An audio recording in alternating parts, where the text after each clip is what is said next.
During my university years, I essentially purchased a boyfriend. I agreed to cover his family's medical expenses as long as he stayed with me. Despite the humiliation, this brilliant yet impoverished student endured 4 years by my side. However, my family eventually went bankrupt. When we broke up, he remained distant, expressing no regret. Fast forward to the future, I found myself working at a bar to pay off my debts, while he had become a tech tycoon and was dating the most popular girl from our university years. One day he asked me, "Do you have any regrets?" I responded, "No."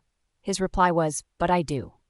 In college, I bought myself a boyfriend. I paid the medical bills for his family as long as he stayed with me. The poor genius had to stay with me for 4 years. Then, my family went bankrupt. I broke up with my boyfriend, and he remained cool and showed no signs of sadness. Later, I worked as a waitress in a club, and he popped up as an upstart in the tech world. Moreover, his girlfriend was the former campus belle. He asked me, "Are you regretful?" No. However, I am. Never could I imagine that my reunion with Martin Smith would be in this way. With the tray of fruit in my hands, I kept my head low for fear that he would recognize me. Besides him was Stella Moore. He was handsome, and she was pretty. What a perfect match. "Waitress," Martin called me.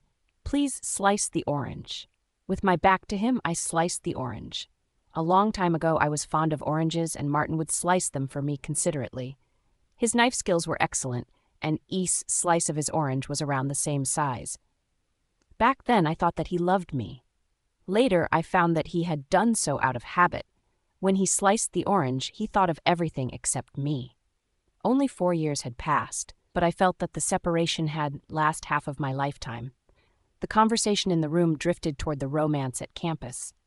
A man said, "I heard that you had dated a girl for 4 years in college, Mr. Smith." My hands froze in the air. Martin hummed in response. "Oh, 4 years, all your college days, right?" Martin said nothing. The atmosphere became a bit awkward, and the man tried to keep the conversation going. "A relationship of 4 years. It must be unforgettable, right?" Silence pervaded. After a long time, Martin chuckled. "Not for me." "She should feel lucky if Martin don't blame her." Stella casually joined the conversation. "Martin and I went to the same university. Back then, alas, fate was unfair to him. Without his ex-girlfriend, I would have been with him a long time ago." "Miss Moore, you are a superstar, so his ex-girlfriend must be inferior to you." The atmosphere became lively again. I pulled the brim of my hat down, wishing to leave as soon as possible. My hand was scratched by the fruit knife, and I gasped for the sudden pain. Instantly, my hiss drew the attention of the clients. "What happened? You don't know how to cut the fruit, do you?" Stella complained. "I'm sorry, I'll go get a clean plate." I was ready to run away with the plate. "Wait." Martin stopped me again. He had a clear articulation of his order. "Turn around." My body seemed to be nailed on the spot. Time ticked by. The foreman timely came over. "I am sorry, she is new here and needs time to familiarize with the job. The fruit will be our treat today." The foreman winked at me. "Go get a new plate now." I got a narrow escape. Later, the foreman found me. "Get smart if this happens again. Your effort tonight will be futile if you get a complaint." "Thank you." "You're welcome. Stay alert. The clients in that room are VIPs, and the most handsome one is the boss of an innovative technology company. We can't afford to offend him." "I'm scared. Could you please help me send the oranges over?" "Sure." I heaved a sigh of relief. If there was a person Martin considered hateful, it must be me. I was that awful ex-girlfriend in his mouth. I still remembered my first encounter with him. Back then, both of us were freshmen, and he, with his worn-out clothes, was like a square peg among the round hole. His poverty was evident. However, he was handsome and tall. I loved his cold tone. I was even partial to his thin eyelids when he gazed at me with his head slightly down. Martin was short of money. To make things worse, the financial aid which was supposed to be his was taken away through nepotism. One night, I boldly grabbed his tender hands. "Martin, I love you. Be with me. My parents are rich, so you can use my money. If necessary, I can pay you for each kiss." Of course, I was turned down. Back then, my life was smooth, and I had no words like failure and frustration in my dictionary. I was enthusiastic about Martin as always. Later, I found out that his grandfather, who had raised him up, was severely sick. Without hesitation, I paid the medical bills for his grandfather. Finally, Martin bowed his head before me. Naive, I thought that I had done him a great favor. It took me a long time to understand one thing. That was I obtained him and destroyed his pride at the same time. He was still busy with his part-time jobs to fend for himself after he became my boyfriend. He seldom used my money, yet things got worse. Rumors about Martin spread through the whole campus. They said that he was selling himself for money. His classmates made fun of him with awful nicknames while their gaze at him became subtle. Optimistic and simple, I held his hand and said, "Don't take their words to heart, they are just jealous of you." In my own ivory tower, I failed to realize that Martin was fighting alone. When I was in my senior year, my family went bankrupt. I didn't break this bad news to Martin. I called him out and said, "I think we should break up." "Why?" "I'm tired." "Okay." From then on, we parted ways. Martin must be happy then, because he finally regained his freedom. On the day of my breakup with Martin, I threw away my SIM card, annulled my WhatsApp account, and headed toward another city by train to earn money. I didn't come back to this city till 3 months ago. Martin seemed great. As a genius, he outperformed his peers in college, and it cost him only 4 years to become a frequenter to the covers of the financial magazines.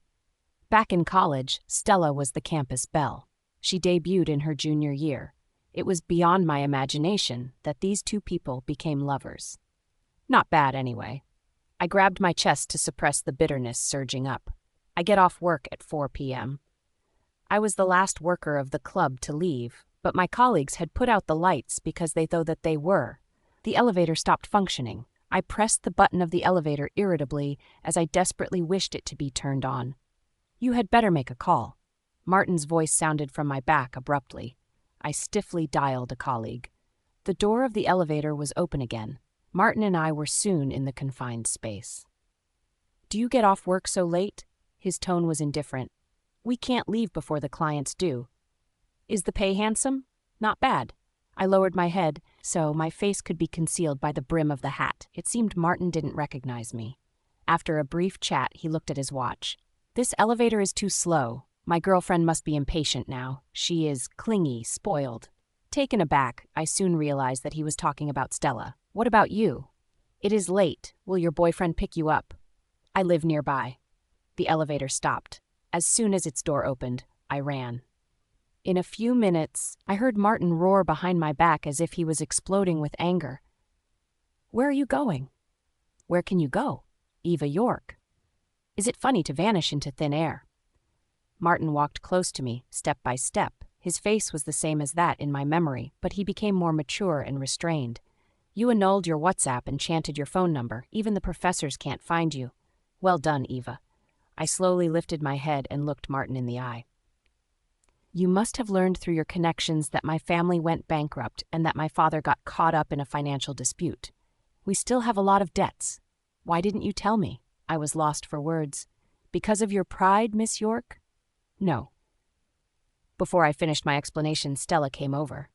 "Wow, Eve, it is you!" Stella was more beautiful than before. Even her hair became luxuriant. "What a long time. We have been looking for you, but we got no news about you at all. Why?" "I went to the south." "I see." Stella looked me up and down. Then she said with surprise, "Ava, isn't this the down jacket you bought in your junior year? It's worn out. Why are you wearing it?" In the past, no new clothes could stay in my wardrobe for more than 1 year. Obviously, Stella tried to embarrass me. However, I already became apathetic. "It is still wearable." Stella got the meaning between the lines. "Are you in financial trouble? Why didn't you tell me earlier? I can help." She pulled out a bank card.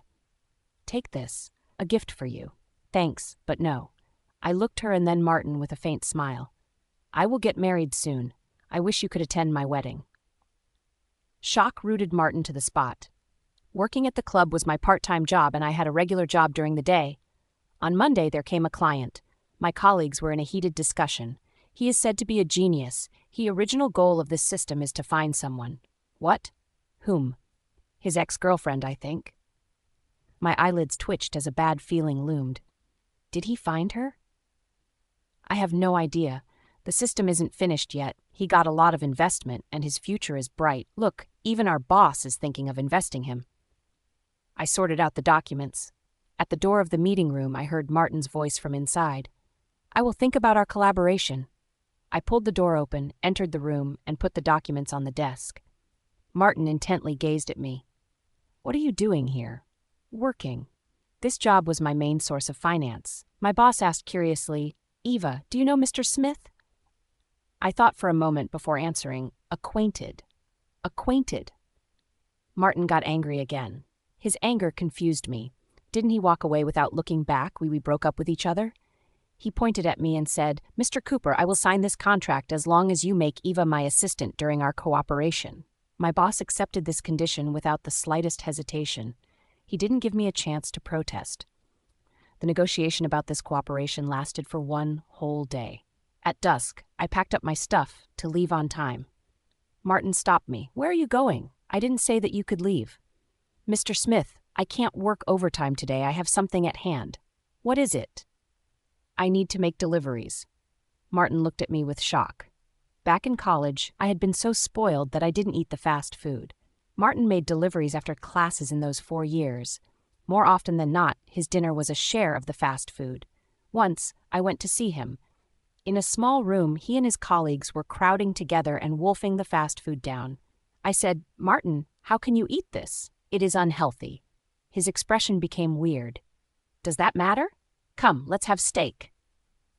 I dragged him to a new restaurant where the average cost per person was over $500. He stood at the entrance of the restaurant for a long time and then silently took off his work clothes. I didn't understand his feelings that day till my family went broke. I shared his feelings today. It was snowing. The floor was slippery, so I slipped and damaged the parcel. I called the customer to make an explanation, and a torrent of curses was all I got. The customer said, Don't make excuses. All your fault. My palms ached for the scratches, but I had to ignore them and strive for forgiveness with earnest apologies. Right then, Martin popped up and picked my bike up from the ground. When did he come? How long had he been here? Subconsciously, I hid my hands behind my back. Come on. His voice was hoarse, and his eyes were slightly red. Go rinse your hands now. I need to deliver the parcel first. Get in the car. I'll take you there. When I delivered the parcel to a customer on the first floor, the customer muttered, Damn, even the delivery courier has a Porsche. I intended to continue my work. Martin said, Stop now. I can't. I haven't made enough money tonight. I'll help you. What? Then I got a new order from my foreman in the delivery company. I'll buy your time tonight. Martin took me to his place. I stood at the door and refused to take one step forward.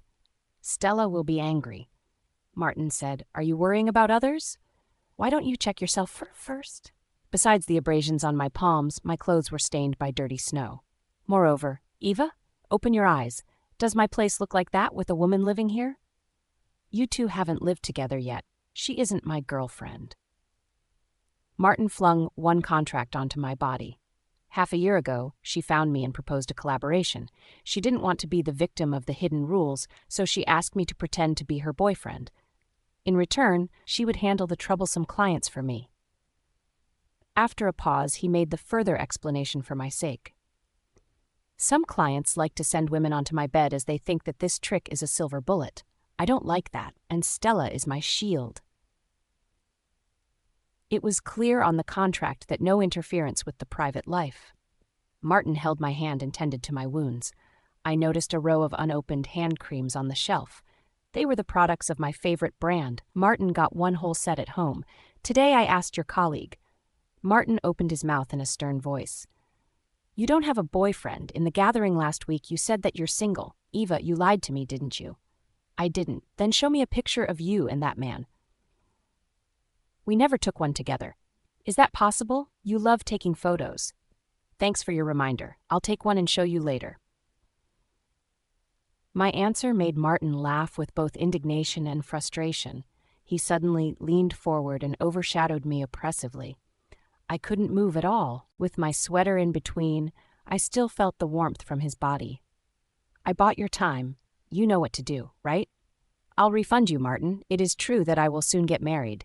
He caressed my shoulder and then my arm. His hand stopped at my wrist. Getting married? You are still wearing the bracelet from your ex-boyfriend. There was a bracelet on my wrist.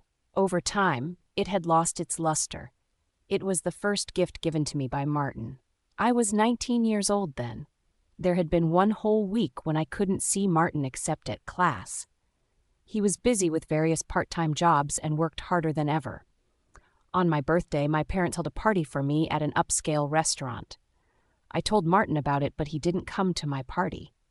I waited. In the end, I received a call from him at night. He said that he was waiting for me at the entrance of the restaurant. In the heavy snowfall, he stood upright like a pine. He seemed weary, like me today, with his yellow uniform covered by dirt. Ignorant of his hardship, I complained that he had come so late. Martin ruffled my hair while saying that he had brought me a birthday gift. The bracelet was simple and inexpensive, but it was something he couldn't afford. I loved it and put it on my wrist right away. I had never taken it off since then. Then my parents called me and asked who I was talking to. They didn't like Martin as they felt that he was not good enough for me. When I looked back, Martin had disappeared into the heavy snow. From time to time, I thought about that night. The 19-year-old Martin did like me, didn't he? He had work around the clock to buy that bracelet for me. Had he run around in the snowfield, fell down, and advanced forward fearlessly like me tonight? However, he was pushing me now. He had all the luxury staff I used to like in his home. Did he still love me, or was he trying to humiliate me? I couldn't figure out the answer, and my eyes became wet in an instant. Martin became flustered after the shock. He didn't know what to do with my tears. He seemed clumsy as before. In a panic, he wiped the tears from the corners of my eyes. Don't cry, don't cry. I am sorry. I was trying to scare you. Today is your 26th birthday, and I bought you a new bracelet. What? I completely forgot that it was my birthday today. Martin produced a gift box. Look, do you like it? He intended to help me take off my old bracelet. Eva, can we? Before he finished his speech, the doorbell rang. Edward Williams was standing at the door with a cigarette dangling in his mouth. Where's Eva? I'm here to pick her up. Who are you? I'm her fiancé. Didn't she tell you? Martin seemed aghast as the bracelet fell onto the carpet. I left with Edward. With the car window closed, he didn't stop smoking. Therefore, I coughed incessantly. I got acquainted with Edward from a long time ago. He had confessed his love to me when my family was still rich. Back then, I was completely bewitched by Martin, so I turned Edward down several times. Last week, Edward suddenly came to see me. He said that he would pay off my debts if I got married to him. I asked why. He said with a smug look, I want to prove that you chose the wrong man. I am your savior, and he is your burden. Oh, I saw. This proposal was the result of his heroism. Edward tried to checkmate me. How ridiculous.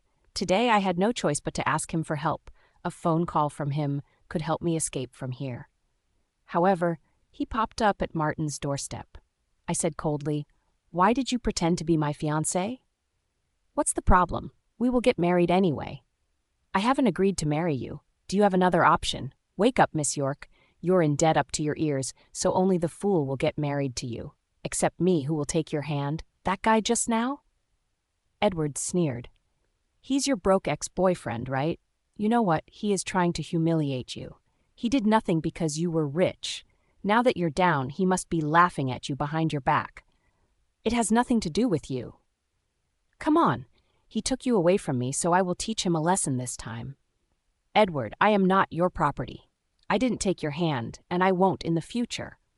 I got out of the car, and Edward did nothing to stop me. Don't be willful, Eva. Think of your family. His gloating look reminded me of the past. He and those people, who spread rumors and laughed at Martin, were birds of the same feather. Did Martin think of me in the same way? The news of my return spread among my old classmates. Along with it was the misfortune of my family. My roommate, Grace Hacker, re-established contact with me. Her wedding was around the corner, and she asked if I was willing to be her maid of honor. That the unmarried would be the maid of honor of the married was an old pact between Grace and me. Many of our classmates attended the wedding, and I befriended each of them on WhatsApp. In a wedding dress, Grace had tears in her eyes. Eva, I thought you would be the first one among us to get married. she said. "If I was married, how could I be your maid of honor?" I joked. "You vanished into thin air. I was furious." "I'm sorry. I won't do the same thing again. I'll stay here to atone my sin." "You have my word." Grace laughed through her tears. "Why did you run away? If you had any troubles, we could help you." I lowered my head and looked at my toes. After a momentary thought, I shared with Grace the thoughts that had been weighing on me these years. "Well, that was a heavy blow in my life, Grace. Do you understand? My whole world collapsed and I was at a loss about what to do. I didn't have the courage to face you and the others. Even a hint of pity could hurt me. So, on impulse, I threw away my SIM card." Grace let out a sigh. "Martin looked for you like mad." "What?" I was stunned. "Don't you know that? He tried every way to find you. He sought help from the professors, begged the principal, and almost called the police. He was a poor student without any useful connections. He couldn't find you, so he went to your house." Looking me in the face, Grace continued, "You know that he was really scared of your parents. However, he mustered his courage and went there. To our surprise, your entire family had left. Even your parents were nowhere to be found. It was my first time seeing Martin break down in tears. He sat at your doorstep, heartbroken. Later on, he went to the south at the news that you might be there. However, he came back alone. Where on earth have you been?" I spoke slowly. "Georgia, Florida, Texas. Too many places to count. We were hunted down by our creditors, so we kept changing our names and moving from place to place every 2 weeks." "I see. It would be a miracle if he could find you." Grace clicked her tongue with sympathy. Disappointed and dejected, he came back here and began working on his people-searching system.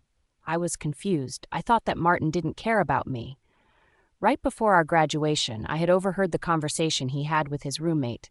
His classmate asked, "What is your plan after graduation? Are you going to marry Eva?" Martin replied coldly, "No."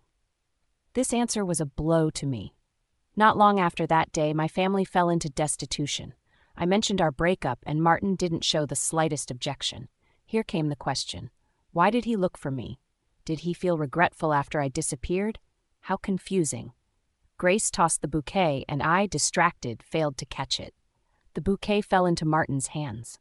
The MC then said, "Congratulations to the gentleman who got the bouquet. Are you planning to give it to your girlfriend?" Martin answered, "Yes." He walked towards me. He offered the bouquet to me. Applauses, whistles, and exclamations of surprise filled the whole hall. Even Grace was screaming with excitement. Caught in a dilemma, I was perplexed for what to do. "Martin, you met my fiancé. Though Edward was a fake one, I don't believe that your taste became so bad. If this thought could make you feel any better, fine, even if he is your fiancé." Martin slightly leaned towards me and then whispered in my ear, "Walk away from him and get back with me." His deep voice was like a spell to me. I almost got swayed. Almost. After all these years, Martin was still the perfect model of my imaginary dive. During dinner, many classmates drank with me. I soon became tipsy. All I remember was myself sitting alone in the stairway. The stairway was quiet, though it was bustling outside. Martin found me. "What are you doing here?" I turned around and pouted at him. Then I burst into tears. "Martin, I'm tired." Martin took me home. I kept crying and couldn't walk. He got out of the car and carried me in his arms. "I'm so tired. I have to work every day. When can I have a free day?" "Yesterday, a customer spilled wine all over me. Screw him. Not my fault at all. Martin, I want salmon and shrimps. I don't think I remember their taste anymore." Under the effect of the alcohol, my speech became incoherent. Martin patiently pacified me, but I couldn't heed to whatever he said. The last memory of that night in my mind was that he put me on his couch. He asked me, "Do you like that man?" In a daze, I responded, "He pays the debts for me." "I can do the same, Eva. I'm much better than him. I know your likes, dislikes, and how to make you happy. Eva, I beg you, please don't disappear again." I couldn't remember the rest. The next day, I woke up in Martin's bed, naked. The dining table was covered by various seafoods. There was a plate of oranges, and each slice was of the same size. Martin said, "I asked for your leave. You don't need to go to work today." "Okay." I sat down and then sprang to my feet. "You asked for my leave?" "Yes." "Did you call my boss? What's the problem? He might misunderstand. Everything between you and me is real. What misunderstanding? I fell silent. I didn't know how to answer Martin. Your boss said that you refused to work as a programmer because of your part-time jobs. Yes, the salary for the programmer is good, but my part-time jobs bring me more money. Work as a programmer next month and quit your part-time jobs. No, I politely declined. I am quite rusty on programming after all these years. Don't worry, I will teach you again. With his head down, Martin focused on peeling the shrimp, dipped it into the sauce, and placed it on my plate. It seemed we were back in the old days. He carefully peeled the shrimp for me. Back in university, I was bad at programming. However, I soon made progress under the training of my genius boyfriend. I whispered, "It is true that I forgot all the knowledge about programming." Martin casually wrote a few lines on the tissue and sat down beside me. "These are the basics, and I'll help you remember everything about programming." Martin took me back in time. Sitting beside me, my boyfriend gently taught me. After dinner, I went home. I didn't let Martin take me home. On the subway, I was lost in thoughts when a message came from Stella. "Eva, don't hurt Martin again, okay?" "What do you mean?" "He wants to repay you." "For what?" "Money." Stella sent me a screenshot. In it, Martin had a conversation with his old roommates. All paid off. I feel relieved now. His roommate said, "Congratulations. Finally got rid of a burden. From now on, I'll be free." I was baffled. Right then, a text message came. "All your debt has been fully repaid. Payer, Martin Smith." There was a moment when my blood seemed to freeze. My hand holding the phone was trembling. I began to reflect on what had happened in the past few days. Martin had frantically looked for me. He got me a promotion and increased my salary after our reunion. He had said a lot to me and done a lot for me. He even had spent one night with me last night. All these served to his goal of paying me back. That was all. It must be so. Back in the club, Stella had said that Martin hated me, perhaps. That was the truth. Martin hated to owe anyone. To him, I was nothing but a huge burden in his heart. I was his creditor. I was swallowed by sadness. I did not know how to blame Martin. It was me who had distorted my relationship with him 8 years ago. Ever since then, it was hard to correct our problem. Upright, Martin didn't take my sacrifices for granted. He kept all his gratitude in the heart, yet I preferred him to forget it. A flare of rage was fuming within my chest. My fingertips trembled as I sent a message to Martin. "Why did you pay my debt without my permission? Isn't it a good thing? You don't need so many jobs anymore. I don't need your sympathy. Eva, come on. Honestly, I should have done this a long time ago. I always wanted to repay you the medical cost of my grandfather." Once again, his honesty hurt me. "I will pay you back later. From now on, don't contact me unless it is about work." Martin called me numerous times, but I didn't pick up the phone. I took another day off, locked myself inside my room, and slept. It felt like I could catch up on the sleep I had lost over the years. The next morning, my mother told me one thing. Martin had waited outside all night. I took the subway to work. Martin left his Porsche in my neighborhood and rode the subway with me. Night fell, and I began my part-time job in the club as usual. He got a small private room for himself, situated himself at its doorway, and watched me come and go. Like a moving statue, he followed me wherever I went. This pattern continues for a few days. Finally, I lost my patience and said, "Stop following me. You'll disappear if I do." He began to count on his fingers. "You ran to other cities in the stairway and you didn't answer my calls. I am worried." I choked with speechlessness. "I won't disappear since I promised to pay you back. Can't you trust me?" Martin's eyebrows furrowed. "What are you talking about? I don't need you to repay me." Martin continued his life as my shadow. It was Friday and he didn't show up. Stella called me with anger. Martin used violence. Martin beat Edward. The cause was a business gathering both of them had attended today. They didn't sit at the same table, so Edward probably didn't see Martin. Suddenly, someone brought up the topic about my family, which had disappeared for a long time. Edward became chatty. "Mr. York has a daughter named Eva. She's pretty. It was difficult to win her heart, but things become easy now. Her family has a lot of debts, and I promised to help her pay them off. Now, she is my woman. Given her good appearance, it is a good bargain." Before he finished his bragging, Martin's fist already landed on his body. Right before many people of the same field, Martin beat the man from the wealthy Williams family. Outside the emergency room, Stella blamed me. Without powerful background, Martin fought all his way to where he is now. It was tough. Because of you, he will have to offend some people. Stella sounded angry. Eva, if you can't help him, please don't ruin him at least. Ruined? Stella, on what grounds did you make such a speech? Stella was shocked. I said, you and Martin are partners. Isn't it on the agreement that no interference with the private life? He told you. Stella seemed devastated. In a while, her eyes turned red, and her expression was aggrieved. Eva, it is true that my relationship with Martin is a cooperation, but I love him from the bottom of my heart. You've been gone for so long, so why don't you continue your runaway and leave him to me? You love him? Yes. This answer was beyond my imagination. There was a good reason for my surprise. Didn't you start the rumors about Martin at campus? Stella's face turned pale in an instant. I ran away, but I didn't lose my memory. I stared at Stella coldly. You once blocked my way in the ladies' room after Martin became my boyfriend. Do you remember what you said then? You asked, Eva, how much did you spend to get Martin? Stella was in a panic. I don't remember. Do you also forget that someone later called Martin a gigolo face-to-face?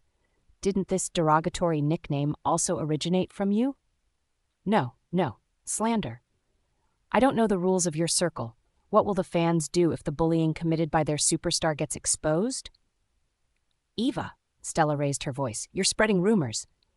Do you want me to call several classmates over for the confrontation?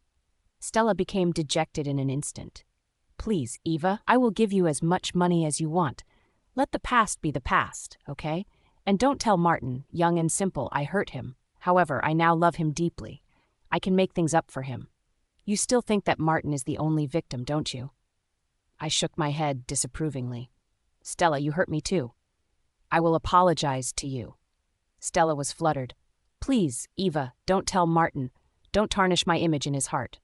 Right then the curtains of the window were drawn. Martin was standing on the other side of the window.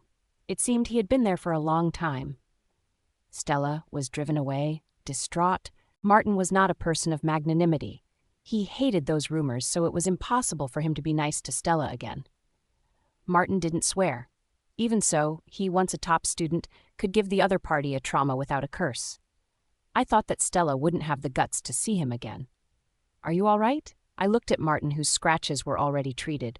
Will this matter affect your company? Don't worry. Not a big issue. By the way, Edward needs stitches. Too bad. Fuck, I wish him to get disfigured. Martin suddenly burst into laughter. That's you. What? That's you. When was the last time that you spoke your mind? Tell me more. Come on. Screw the businessmen. All of them are swindlers. And the price of the beef increased again. Damn it. Very well. Continue. I don't want to work overtime. I want to watch TV and sleep at home. Are you complaining about me? No. I don't dare. You do. The sunlight shone on the snow. Martin and I bickered all the way home. It felt like we were back in college again. I gave all my negative emotions of the past years a vent. Speaking, I started crying. Could you please wait for me? I will repay you the loan. Martin flustered again. What are you talking about? Why did you get angry all of a sudden? I shouldn't have paid your debts without your permission, but you can't just ignore me. I am a burden to you, so how can I trouble you? A burden? Martin frowned. Who said so? Stella. Wait, did Stella try to drive a wedge between Martin and me? The screenshot was authentic. I showed Martin the chats. Martin soon became angry. I wasn't talking about you. Martin pulled out his own cell phone and showed me the complete chats. In the chats, he told his roommate that he had repaid the overdue loan for his company. Then followed the conversation Stella had taken advantage of. The chats found their way to Stella, and she garbled a statement. Why did she know that you were going to pay the debts for me? She has experience in this regard, so I asked her. Martin drove the car to his place. This was my third visit to this house, yet my feelings completely changed. Let's clear things up today. Martin poured me a cup of coffee. Eva, I have a lot of questions for you. Go on. Why did you break up with me? I became a burden.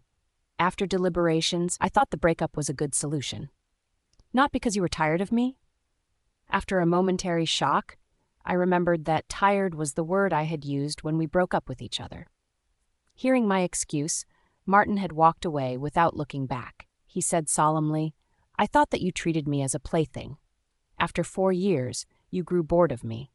Together with the financial crisis of your family and my inability, you decided to walk away from me." Why did Martin think so? I opened my mouth for an explanation. Martin interrupted me by saying, "Even if that's the case, I am fine." He showed his stance as if he dreaded my answer. "Eva, I already made up my mind. I want to stay by your side, even if I am a plaything to you." Martin's eyes were dark and shiny as they had been. It took me a while to digest his words. "No." "What?" "That was angry words, Martin. I have never treated you as a plaything. I was serious about my relationship with you." "Why did you say that then?" "Before graduation, you told your roommate that you wouldn't get married to me." Martin was shocked. He pondered for a moment, baffled and amused.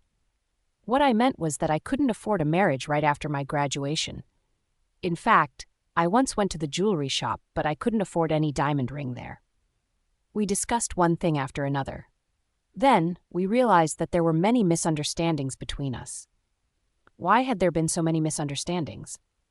The fundamental reason was the significant disparity in our background. Martin thought that I had helped him for fun. Meanwhile, I thought that Martin, out of gratitude, had to play as my boyfriend. I didn't believe that he loved me. Then, the conversation drifted to the recent problems. Martin asked, "Ava, why did you prefer Edward's help to mine?" "Because I love you. I don't want to ruin our relationship because of money." In the blink of an eye, I saw light. Martin nodded. "Yes, that is how I felt. Hold on. Did you also have a crush on me when I confessed?" "Yes, Eva. I fell for you before you did me." "In the orientation session, you introduced yourself as Eva, and I remembered your name." In Martin's narration, I got acquainted with the girl in his eyes. His love had sprouted before mine. However, his confession had come later than mine. My way to win his heart was wrong from the very beginning. I tempted him with what he lacked. Then, it became hard for him to voice his true feelings toward me. Actually, he had told me many times that he loved me. However, with me included, nobody believed him. Everyone thought that he lied to please me. Over time, I thought so, and so did he. What did he love? Eva? Her money to pay the medical bills for his grandfather? With those ridicules and the disparity in our background, Martin became confused. The question tormented him day by day. It was all right for him to accept the help from anyone except me. He loved me.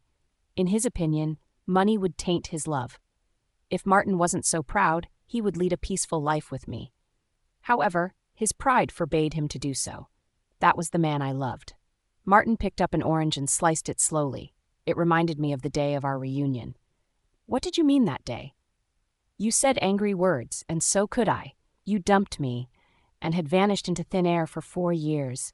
So I thought that you had grown tired of me and deliberately dodged me. Couldn't I be mad at you?" Of course, he could. "Stella said that you hated me. I'm sorry. It's my fault that I didn't talk back in time." Martin leisurely finished the last slice of the orange. He then let out a soft sigh. "I did think that you didn't want me anymore." Outside the window, snow was drifting in the air. In comparison, the room was dry and warm. At that moment, I saw my boy wading the river of time towards me. On the anniversary of the university, Martin and I went to the campus. Given his achievements, Martin was slated to give a speech to the graduates. The campus was the same as before, but the faces of youth kept changing. There were youths forever. For their dreams, some remained in their prime forever. My name tag fell out of my pocket.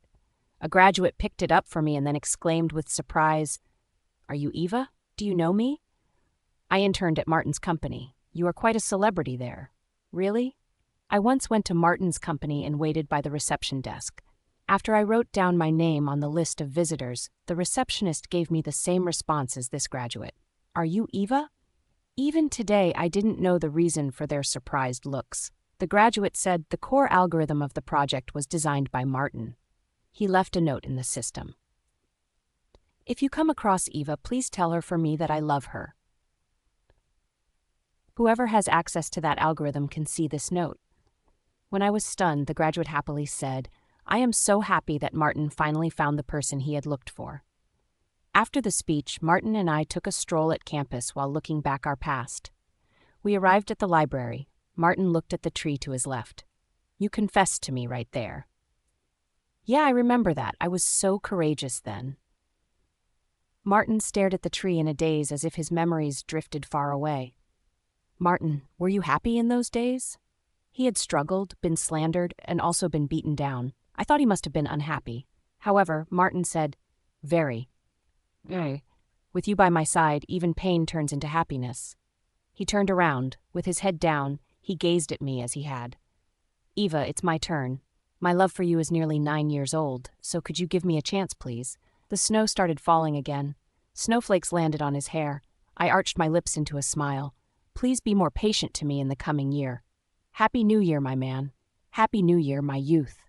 There were regrets, but we were still in love with each other. My first meeting with Eva was in the freshman orientation session. In a clean and white dress, she walked across the hallway bathing in the sunlight. Since then, all my daydreams and fantasies were about her. I loved her, but I knew our disparity. She and I were from 2 different worlds. She was a princess, living in the ivory tower, innocent and pure. Her feet had never tread upon the dust of this world and remained unblemished. She was the moonlight I aspired for, but couldn't attain. She was the very root of my self-esteem issue. I didn't have the nerves to covet her. Even a dream about her was a deadly sin. My parents passed away when I was little. It was my grandpa who raised me up. Last winter, his legs got frostbitten, so he became disabled and couldn't work anymore. I had to fend for myself and him. I needed money for my tuition and his medical bills. When the financial aid was taken away, I fell into the abyss of despair and began to doubt fairness. To my surprise, the moonlight shone upon me right then. When she expressed her admiration to me, my blood was boiling with excitement. However, when she said that she would pay for each kiss, shock rooted me on the spot. I felt like being in the cave of ice. What was I in her eyes? Did she think that money could buy my soul? However, there was no trace of manipulation but innocence in her eyes. I didn't agree to her to be her boyfriend. Grandpa became severely ill and needed to stay in the ICU.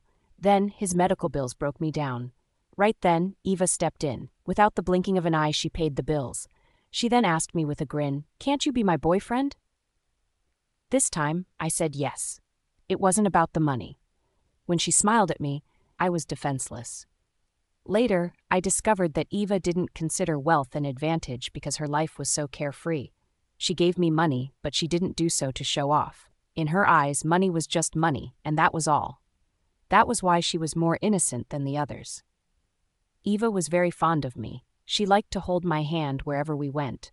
Her hands were small and tender without any calluses. I was afraid that the calluses on my hands would sting her palm. However, she seemed to like them very much because she constantly rubbed her hand over mine. Sometimes I saw myself as a knight. I wouldn't take action till the princess issued an order. Without her invitation, I didn't dare to approach her. Eva was enthusiastic, but I didn't think it frivolous. Instead, I felt her earnestness and innocence. Gradually, rumors began circulating around the campus. Even the professors I respected subtly hinted at my morality.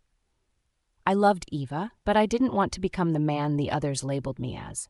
I once thought of breaking up with Eva, but I couldn't. Who could give up on Eva? Nobody. She was the best girl in the world and a gift from God to me. As things went worse, I buried myself in books and worked to ignore those slanders. One day, Eva's father found me. He asked me to leave Eva behind her back. He said that I was not a good match for Eva. I didn't agree, of course, though he had threatened me many times.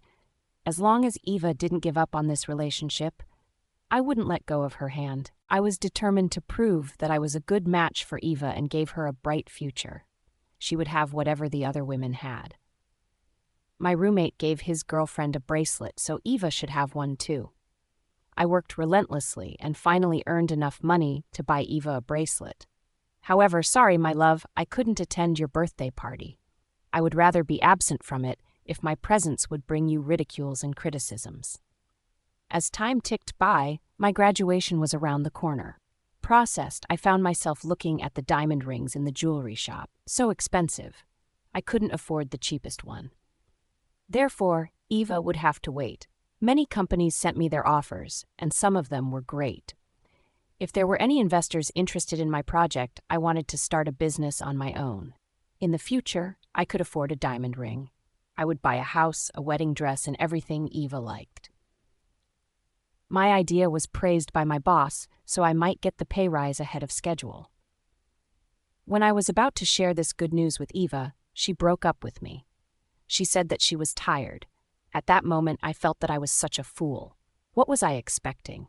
The sympathy from the moonlight? I was just a plaything to her.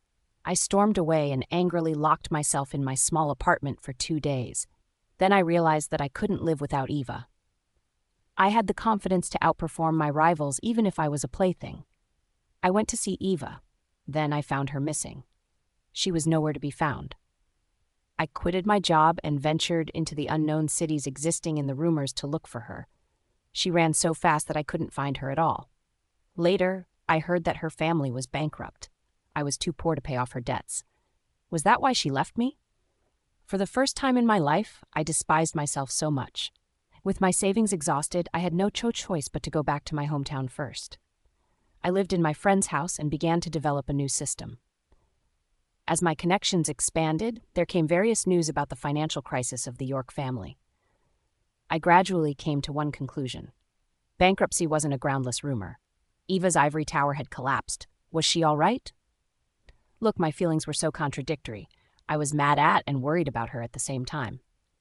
I couldn't find Eva anyway. To dodge the creditors, it seemed her whole family had changed their names for a new life. I bought a lot of things that Eva loved. The hand cream she used smelled delightful, and I bought the whole set.